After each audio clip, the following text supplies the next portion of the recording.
एक समय की बात है। एक वन में हाथियों का एक झुंड रहता था। उस झुंड का सरदार चतुर्दत्त नामक एक विशाल पराक्रमी गंभीर व समझदार हाथी था। सब उसी की छत्र छाया में सुख से रहते थे। वह सबकी समस्याएं सुनता, उनका हल निकालता, छोटे बड़े सबका बराबर ख्याल रखता था। एक बार उस क्षेत्र में भयंकर सूखा पड़ा। वर्षों पानी नहीं बरसा। सारे ताल तलैया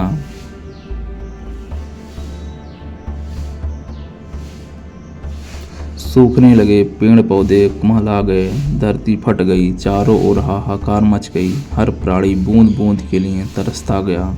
हाथियों ने अपने सरदार से कहा, सरदार कोई उपाय सोचिए।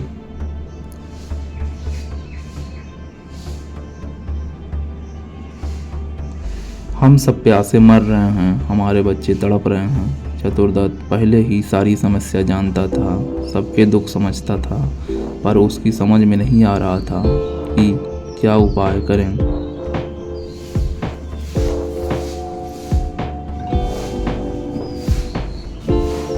सोचते सोचते उसे बचपन की एक बात याद आई और चतुर्दत्त ने कहा, मुझे ऐसा याद आता है कि मेरे दादाजी कहते थे, यहाँ से पूर्व दिशा में एक ताल है जो भूमिगत जल से जुड़े होने के कारण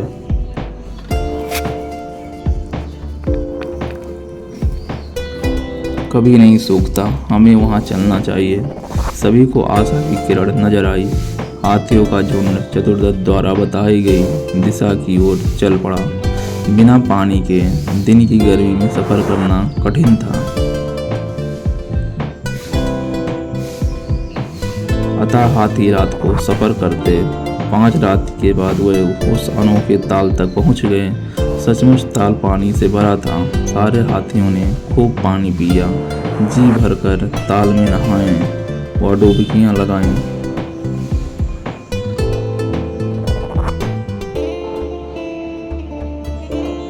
उसी क्षेत्र में खरगोश की घनी आबादी थी। उनकी सामत आ गई। सैकड़ों खरगोश हाथियों के पैरों तले कुचले गए, उनके बिल रौंदे गए, उनमें हाहाकार मच गया।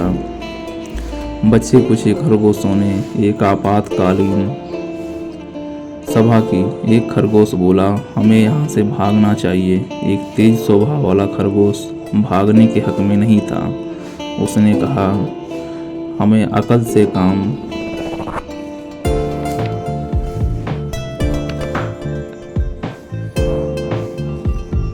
लेना चाहिए। हाथी अंधविश्वासी होते हैं। हम उन्हें कहेंगे कि हम चंद्रवंशी हैं। तुम्हारे द्वारा किए गए खरगोश संहार से हमारे देव चंद्रमा रुष्ट हैं। यदि तुम यहाँ से नहीं गए तो चंद्रदेव तुम्हें विनाश का श्राप देंगे।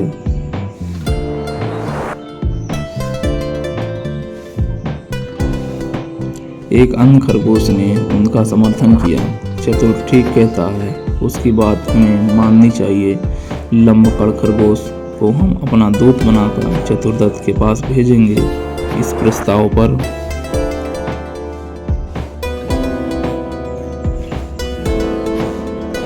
सब सहमत हो गए। लंबकड़ एक बहुत चतुर खरगोश था। सारे खरगोश समाज में उसकी चतुराई की धाक थी। बातें बनाना भी उसे खूब आता था। बात से बात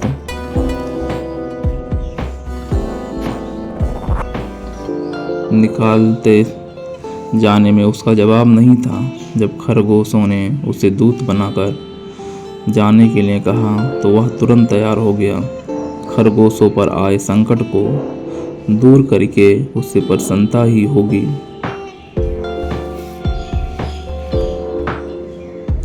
लंबकड़ खरगोश चतुर्दत्त के पास पहुंचा और दूर से ही एक चट्टान पर चढ़कर बोला, गजनायक चतुर्दत्त, मैं लंबकड़ चंद्रमा का दूत उनका संदेश लेकर आया हूँ। चंद्रमा हमारे स्वामी हैं।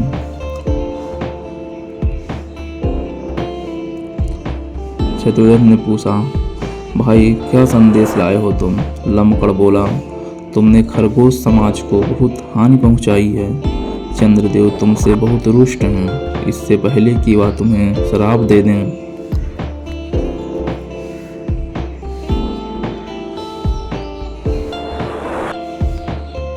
तुम यहाँ से अपना झुंड लेकर चले जाओ। चतुर्दत्त को विश्वास न हुआ। उसने कहा, चंद्रदेव कहाँ हैं? मैं खुद उनके दर्शन करना चाहता हूँ।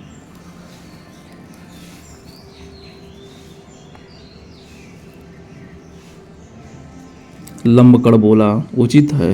चंद्रदेव असंख्य मृत खरगोशों को श्रद्धांजलि देने स्वयं ताल में पधार कर बैठे हैं। आइए उनके साक्षात्कार कीजिए और स्वयं देख लीजिए कि वह कितने रुष्ट हैं। चालाक लंबकड़ चतुर्दत्त को रात में ताल पर ले आया। उस रात पूर्णमासी थी। ताल में पूर्ण चंद्रमा का बिंब ऐसे पड़ रहा था जैसे शीशे में प्रतिबिंब दिखाई पड़ता है। चतुर्दत्त घबरा गया। चालाक खरगोश हाथी की घबराहट ताड़ गया और विश्वास के साथ बोला, गजनायक, जरा नजदीक से चंद्रदेव का साक्षात्कार करें तो आपको पता लगेगा कि आपके झुंड के इधर आने से हम खरगोशों पर क्या बीती है।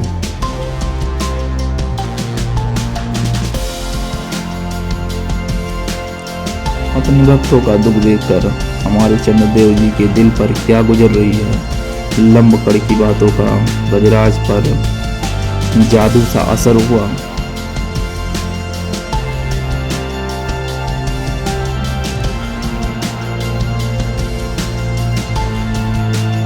चतुर्दत्त डरते डरते पानी के निकट गया और सूंड चंद्रमा के प्रतिबिंब के निकट ले जाकर जांच करने लगा।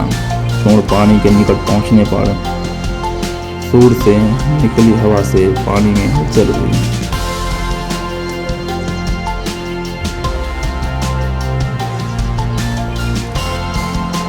और चंद्रमाला प्रतिबिंब कई भागों में बट गया और विकृत हो गया। या देखते ही चतुर्दत्त के होश उड़ गए। वह हड़बड़ाकर कई कदम पीछे हट गया। लंबकड़ तो इसी बात की ताक में थी।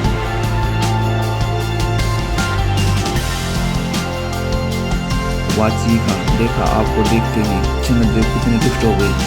वह क्रोध से कांप रहे हैं और गुस्से से फट रहे हैं। आप अपनी खैर चाहते हैं तो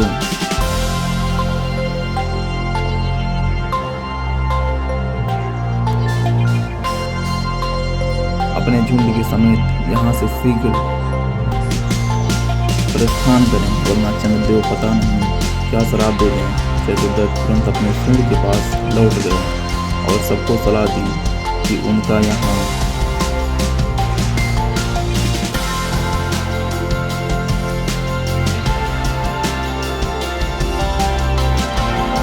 से तुरंत प्रस्थान करना ही उचित होगा। अपने सरदार के आदेश को मानकर हाथियों का झुंड लौट गया। खरगोशों में खुशी की लहर दौड़ गई। हाथियों के जाने के कुछ ही दिन पश्चात आकाश में बादल आए, वर्षा हुई और सारा जल संकट समाप्त हो गया। हाथियों को फिर कभी उस ओर आने की जरूरत ही नहीं पड़ी।